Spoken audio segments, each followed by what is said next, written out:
اعوذ باللہ من الشیطان الرجیم بسم اللہ الرحمن الرحیم مولا صلی وسلم دائما ابدا علی حبیبک خیر الخلق کلہم۔ محترم خواتین و حضرات، حضرت امام بخاری رحمۃ اللہ علیہ کی بخاری شریف کی حدیث نمبر 83 آپ کے سامنے بیان کرنے کی سعادت حاصل ہو رہی ہے۔ حضرت امام بخاری رحمۃ اللہ علیہ روایت کرتے ہیں، ہمیں اسماعیل نے حدیث بیان کی، انہوں نے کہا مجھے امام مالک نے حدیث بیان کی، ان کو ابن شہاب نے، اور ابن شہاب نے عیسیٰ بن طلحہ بن عبید اللہ سے، اور انہوں نے حضرت عبداللہ بن عمر بن العاص سے کہ رسول اللہ صلی اللہ تعالیٰ علیہ وآلہ وسلم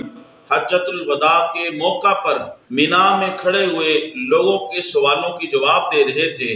ایک شخص نے آ کر کہا کہ مجھے پتہ نہیں چلا اور میں نے ذبح سے پہلے سر موڑ لیا۔ نبی اکرم صلی اللہ تعالیٰ علیہ وآلہ وسلم نے ارشاد فرمایا اب ذبح کر لو، کوئی حرج نہیں۔ پھر ایک اور شخص آیا، اس نے کہا کہ مجھے پتہ نہیں تھا، میں نے کنکریاں مارنے سے پہلے نہر کر لیا۔ آپ صلی اللہ علیہ وآلہ وسلم نے فرمایا تم اب کنکریاں مار لو، کوئی حرج نہیں۔ پھر نبی کریم صلی اللہ تعالیٰ علیہ وآلہ وسلم سے جس چیز کے متعلق بھی سوال کیا جاتا کہ اس کو مقدم کر دیا گیا ہے یا مؤخر کر دیا گیا ہے، تو آپ صلی اللہ علیہ وآلہ وسلم نے اس کے متعلق یہی ارشاد فرمایا کہ اب کر لو، کوئی حرج نہیں۔ اس نمبر 83 اس میں ایک شخص حضور نبی رحمت صلی اللہ تعالیٰ علیہ وآلہ وسلم کی بارگاہ میں حاضر ہوئے اور ان سے حج کے افعال کے اندر تقدیم و تاخیر ہو گئی، تو انہوں نے حضور کی بارگاہ میں عرض کیا تو حضور نے ان کو بھی اور ہر پوچھنے والے کے متعلق جس نے تقدیم و تاخیر کے متعلق سوال کیا، آپ نے ہر پوچھنے والے کو یہی جواب دیا اس میں کوئی حرج نہیں، اب کر لو۔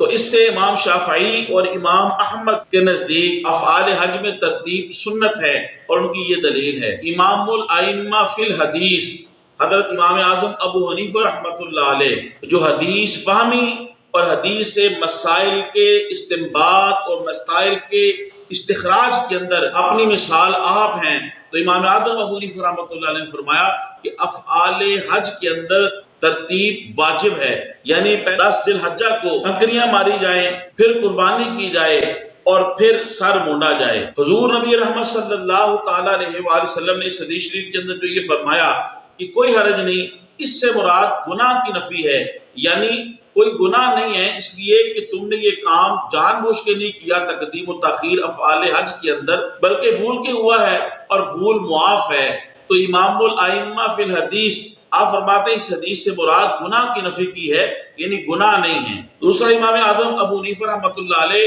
مصنف ابن ابی شیبہ کی یہ حدیث شریف پیش فرماتے ہیں، حضرت ابن عباس رضی اللہ تعالیٰ عنہ نے کہا کہ جس نے اپنے حج میں کسی چیز کو مقدم یا مؤخر کر دیا وہ اس کے لیے ایک جانور کا خون بہائے گا۔ اسی طرح قرآن مجید سورہ بقرہ کی آیت نمبر 196 ہے وَلَا تَحْلِقُوا رُؤُوسَكُمْ حَتَّى يَبْلُغَ الْهَدْيُ مَحِلَّهُ، جب تک قربانی اپنے محل میں نہ پہنچے اپنے سروں کو نہ مونڈو۔ قرآن مجید کی اس آیت سے بھی ثابت ہو رہا ہے کہ افعال حج کے اندر ترتیب جو ہے وہ واجب ہے، لہذا وہ لوگ جو بغیر پڑھے اور بغیر تحقیق کیے ہوئے صرف اپنے بڑوں کو سنا اور اسی کو لے کے آگے چلتے ہوئے یہ بکواس کرتے ہیں کہ امام الائمہ فی الحدیث امام اعظم ابو حنیفہ رحمۃ اللہ علیہ ان کو کوئی احادیث کے اوپر عبور حاصل نہیں تھا اور حدیث سے معاذ اللہ شناسائی نہیں تھی، اور یہ تانا دیتے ہیں کہ احناف اہل سنت نعوذ باللہ من ذالک امام کے قول کو مانتے ہیں، نبی اکرم صلی اللہ تعالیٰ علیہ وسلم کی معاذ اللہ حدیث کو نہیں مانتے ہیں۔ میں ان سے یہ کہنا چاہتا ہوں کہ بدبختو تم تو کیا تمہارا باپ بلکہ تمہارا پردادا بھی حضرت امام اعظم ابو حنیفہ رحمۃ اللہ علیہ کے علمی مقام تک نہیں پہنچ سکتا۔ امام اعظم ابو حنیفہ رحمۃ اللہ علیہ نے اس حدیث کا معنی بتایا کہ یہاں گناہ کی نفی کی گئی ہے، پھر اس کے اوپر مصنف ابن ابی شیبہ کی روایت لائے، اور پھر سب سے بڑھ کے قرآن مجید کتاب اللہ جس کا درجہ حدیث سے اوپر ہے۔ امام اعظم ابو حنیفہ رحمۃ اللہ علیہ سورہ بقرہ کی یہ آیت مبارکہ لائے، وَلَا تَحْلِقُوا رُؤُوسَكُمْ حَتَّى يَبْلُغَ الْهَدْيُ مَحِلَّهُ، جب تک قربانی اپنے محل میں نہ پہنچ جائے اپنے سروں کو نہ مونڈو۔ تو اس سے بھی ثابت ہو رہا ہے کہ افعال حج کے اندر ترتیب جو ہے یہ واجب ہے کہ پہلے کنکریاں ماری جائیں گی، پھر حج تمتع اور قران کرنے والا قربانی کرے گا